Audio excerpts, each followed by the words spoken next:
ทักทาย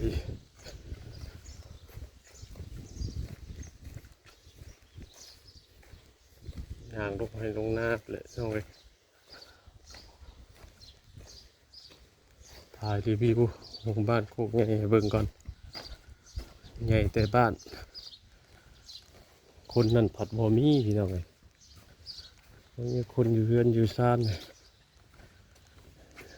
ใหญ่กันย่างลัดลงไปทางนี่แหละลงไปเบิ่งกองเขาก่อนไปเบิ่งทางให้เขามาปั้นเขาให้เลยถ่ายรีวิวเบิ่งบ้านเฮาเรือนนี่ติดกันเลยรวมทั้งเบิดเกี่ยวเขา700-800ราคาแต่ว่ายังบริรวมที่เพื่อนที่เขาสร้างใหม่หรือว่ายังบริเขาสัมมโนหรือว่ายังบ่มีสัมมโนตัวเด็กอันนั้นก็ยังหลายเพราะว่าเขาเริ่มสร้างใหม่จะออกจากพ่อจากแม่จากครอบจากครัวไปก็ยังหลายแต่นั้นเพิ่นก็ยังบ่ได้รวมเนาะเพราะว่ายังอยู่น้ำสมโนตัวเล็กอยู่น้ำพ่อน้ำแม่อยู่ยังหลายเลยรีวิวไปเบิ้งเดี๋ยวสิย่างลงไปทางอันบ้านเนี่ยต้องไปหาเบิ้งกองเขาแล้วไปหาเบิ้งทางให้เพิ่นปั้นเขาให้ก่อนฝนตกตลอดพี่น้องเลยนี่ก็ตกก็แต่เศร้าๆแต่ว่าพอแห้งดอกพอดีตกกวน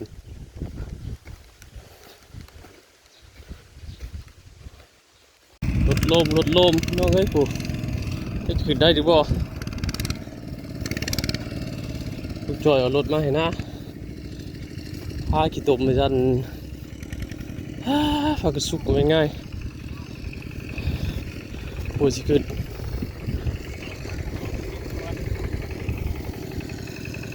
เห็นใส่ตีเล็กใช่หรอปู่ได้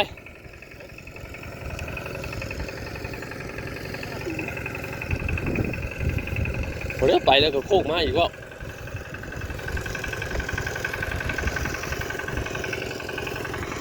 พาเป็นไง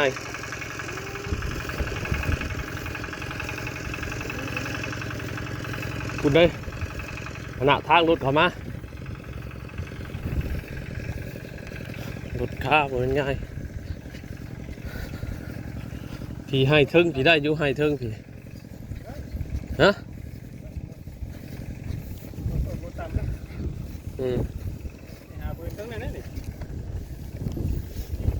บ่ได้ผู้ใดอยากให้ผู้ใดมาได้เห็นมาใช่เนาะทางรถตัวนี้ที่ทางรถเขาลงเหมือนเนาะทางก่อนมาสิได้มันมีสูงดิสูง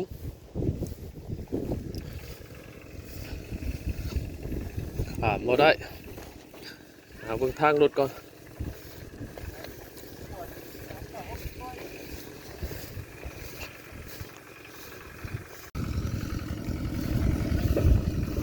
รถโล่งจะขึ้นได้หรือเปล่าผมมีทางไปเลยยามมีแต่ฝนเนาะฝนตกตลอด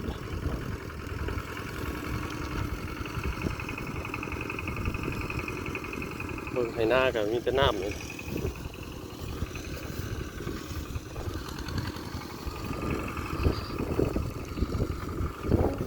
มันก็ตกตลอดพี่น้องเอ้ยเฮ็ดหยังก็ลำบากรถไปก็ไปบ่ได้โล่งตลอดน้ำตลอดพากันมาสุกขึ้นเป็นง่ายกินก็ได้หน้าแบบตกขาดทรายลำบากไปพ้นเข่าเมื่อไปปั่น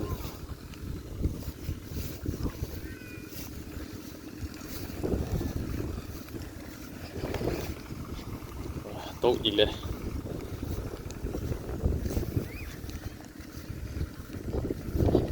แถวนี้ได้อยู่แถวนี้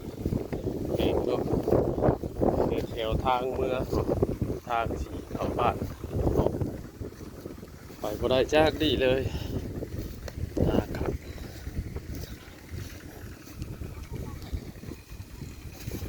เอาอีกแล้ว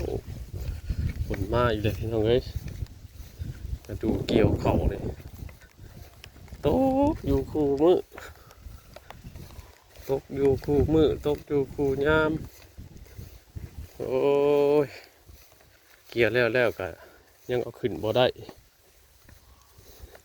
มาเลาะเบิ่งทางก่อนทางรถสิลง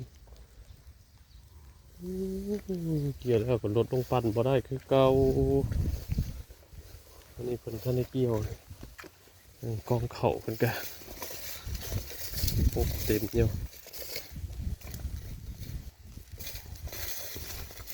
เพิ่นก็ยังบ่ได้ปั่นรถปั่นยังบ่มาหารถปั่นยะยามนี่พี่น้องเอ้ยบางคันเพิ่นก็มาก็ลงบ่ได้โอ้กองเข่าใหญ่เพิ่นตรงนี้ก็ยังเกี่ยวยังบ่แล้วโอ้ยากเห็ดหน้าปีนี้ยากคักมาจอบเบิ่ง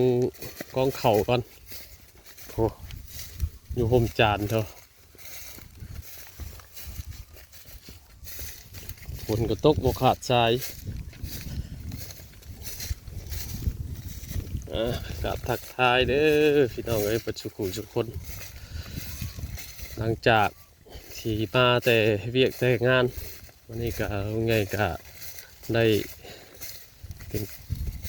เกียรติที่เพิ่นหับเชิญเนาะหรือว่าเพิ่นหาไปขึ้นเฮือนนั่นแหละบ้านเฮาที่โปรเพณีทั้งเฮาก็เพิ่นหาไปขึ้นเฮือนใหม่เพิ่นก็ห้องในบ้านเพิ่นนั่นแหละเฮือนห้องในบ้านเพิ่นหลังจากมาแล้วเวียกแล้วงานก็ลงมา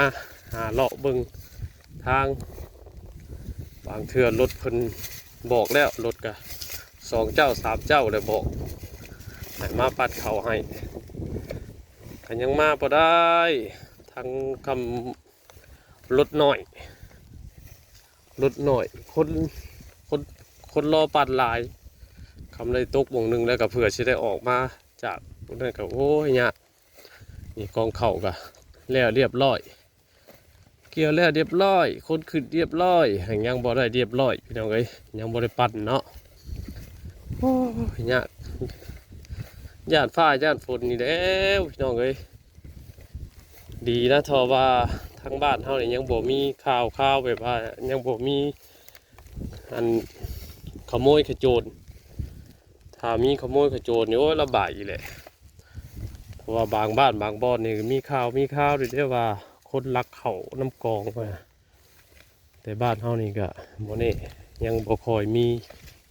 หาเลาะบ่ก่อนเนาะเว้ยมองได้มันเปกหูเปกตาคือสิบ่มีหรอกเนาะบ้านเฮายังบ่มีพี่น้องยังบ่เคยมีนะแต่ผ่านมาแต่ใดก็ยังบ่เคยมีดอกว่าสิลักเด็กขโมยแต่ว่ากับบ่นี่คือกันเนาะคนสมัยใหม่มาเรื่อยๆจิตใจคนกับบ่แม่นผู้เก่าบ่แม่นยุคเก่ามันเป็นยุคใหม่มาเรื่อยๆฝนตกแล้วพี่น้องเอ้ยนี่โอ้ตกมาอีกแหละตกตลอดตกเบิดปีปีนี่เฮ็ดจังได๋เฮ็ดนาเฮ็ดนั่นก็ลำบากคักเฮ็ดแล้วก็ลงมาปั่นบ่นี่ยังบ่มีผู้ลงมาปั่นให้ประกาศประกาศถึงรถปั่นเนาะเจ้าของรถปั่นมาปั่นให้แน่มีเวียกมีงานสิไปอยู่ได้นี่ของเขาก็ปกไว้นี่อยากแล้วอยากทั่วเลยได้เฮ้ยแล้วก็ยังบ่แล้วอยู่นี่โอ้ยฝนก็ตกมันสิบ่ไหวน้ำฝนนี่แหละจนกาเขาแตกงอกเลยนี่สิได้วานใหม่อยู่จักน่าให้ใหญ่เฮาให้เดียวนี่แหละยังบ่มีผู้ว่าปัดให้อยู่นี่เอาขึ้นแล้วเรียบร้อยปีนี้สำเร็จแล้วปีนี้สำหรับเกี่ยวก็เอาขึ้นสำเร็จแล้วแต่ยังบ่เป็นหมากเป็นนั่นอยู่เนาะยังบ่สำเร็จคักปานใด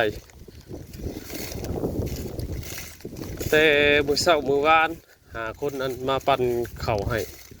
มื้อวานนี่ก็โทรหาเพิ่นว่าโอ้ยยังอยู่พี่เด้อยังอยู่ไกลอยู่ ำได้ไปทางใดก็ออกบ่ได้เพิ่นน่ะคนแบบลดหน่อยนะลดหน่อยแต่ว่าคนต้องการหลายหาเก็บเอาเข่าก่อนเฮียหลายให้น้องเอ้ยแต่ว่าเฮาจ้างเขาตัด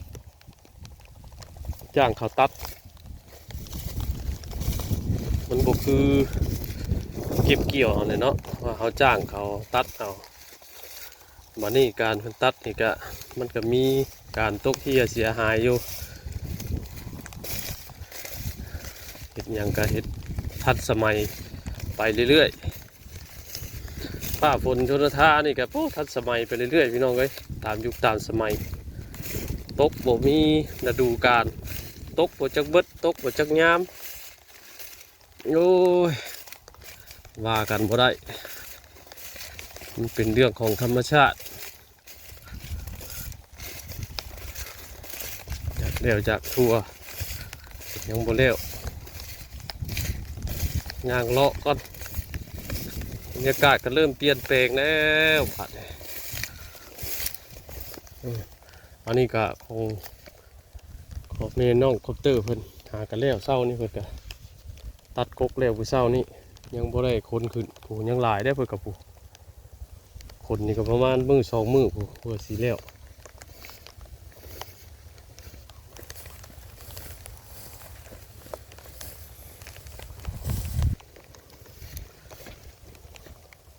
ธรรมชาติกับบ่คือเก่าเด้อพี่น้องเอ้ยถ่ายบ้านนี่ตะกี้บ่มีหยังพอถ่ายธรรมชาติถ่ายทำธรรมชาติให้เบิ่งเนาะเบิ่งการสวยการงามของธรรมชาติแต่ตอนนี้กับบ่คือเก่าคือเดิมธรรมชาติก็มืดครึ้มอยู่เบิ่งก่อนมันจะมากู้แยงมื้อใดก็ยังบ่ได้กู้น้องเอ้ยอยากเวียกอยากงานน้ำป่วยกับบกไปแล้วนี่แหงมันเลยยังเหลือประมาณน้อยหนึ่งนี่แหละแต่ปลาก็คือสิมีดอกเด็ดลงหวยใหญ่ไปเลยพี่น้องเนาะหวยใหญ่นี่ยังลายยังมีอยู่หวยใหญ่แถวหวยใหญ่ยังลายปลาแล้วเวียแล้วงานก็สิลงผู้เลยพี่น้องหวยใหญ่มงลุงใหญ่เคยไปหาผู้แหละตกเลขตกไข่เฮามากันเนาะแล้วเวียแล้วงานกันลงผู้แหละหาปูหาปลากินหากบหาเขียดคือสีเบิดฤดูกาลแต่ว่ากบเขียดยามนี่กับมันนะแต่มันเข่าหูเข่าห้อยไปแล้วหายากอย่างลำบากในนิดนึงมาถ่ายธรรมชาติให้พี่น้องเบิ่งกะมืดครึ้มอยู่บ่เป็นแต่เบิ่งเนาะธรรมชาติก็โอ้พี่น้องเลย